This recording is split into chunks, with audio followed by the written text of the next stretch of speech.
Aquí es donde se afincó el pintor Salvador Dalí. También es un enclave rodeado de espacios protegidos por la Red Natura 2000. Y desde el 15 de abril, el territorio que está llevando a cabo el sistema piloto de retorno de envases. Los principales implicados han charlado con F Verde hoy en este pequeño pueblo del Mediterráneo, Cadaqués.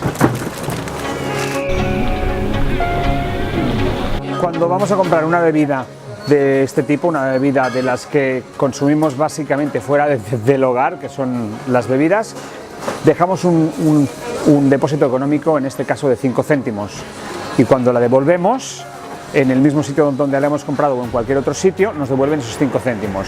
Ese proceso de devolución se puede hacer de forma manual o automático, es algo que el comercio va a decidir por su cuenta, si quiere poner un mecanismo como este, que es una máquina para hacer el proceso automático, o quiere hacerlo de forma manual.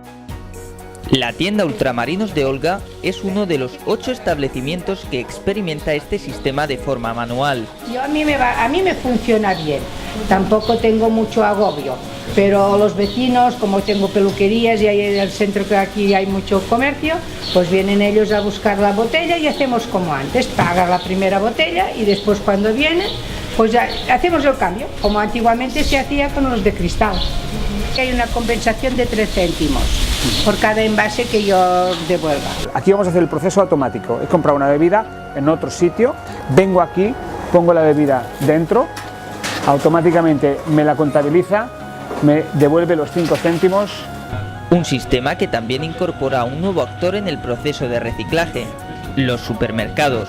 El problema es ahora, que empezamos a tener clientes extranjeros, gente de otros puntos del país, y claro, se quejan un poco al principio de que no entienden por qué tienen que pagar el precio este de los 5 céntimos de más. Se les explica un poco y todo y al final lo acaban aceptando. Algunos a regañadientes, pero lo van aceptando. El resultado final es este.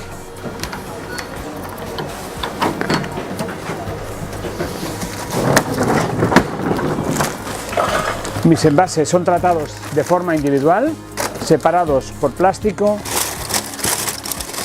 y por metal.